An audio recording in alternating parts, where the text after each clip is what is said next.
मांगू लाली, तुम हमको भी बताती, तुम राजस्थानी दाल बाटी कैसे बनाती? ठीक है शेख साहब, हम तुमको भी बताती, तुम कानड़ा खोल के सुनती। सबसे पहले शेख साहब होजा की दाल का गऊ लेती और उसको मोटा मोटा पिसाती। मांगू लाली, ये होजा कीड़ा लगा गऊ कहाँ पिसाती? कोरे थने शेक कणे वणे दीदो रे, नेम कोई आदि मानवीस देखा रे, मंद बुद्धि ने अतरी की खबर नहीं पड़े, गऊ सकी में पिसावे वे। अरे शेख साहब, गेहूं तो बग्गा बाकी सब्जी में पिसाती। ठीक है मांगू लाली, अब आगे बताती, फिर क्या करती?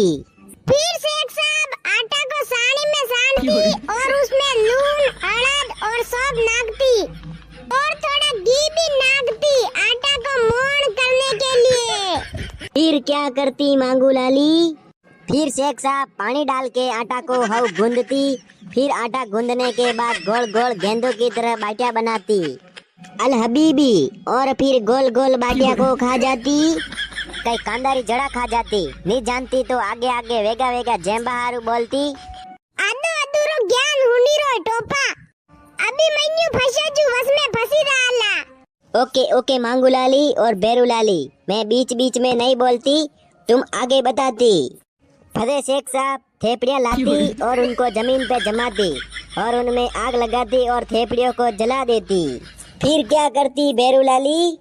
फिर शेख साहब थेपड़ियाँ को मई मई कूटती और उन पे बाटियाँ डाल देती और फिर धीरे धीरे सेकती अल हबीबी।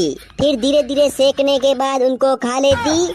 थारी बाई ने नाते दे परी नाम कौन तो डबियो रे अंदरे अतरो आग तो जू वेरो रे। सॉरी सॉरी मांगू लाली, अब मैं आगे नहीं बोलती, तुम आगे बताती। फिर शेख साहब बाटिया को थोड़ी देर सेकने के बाद उनको वानी में 2 घंटे के लिए ढक देती।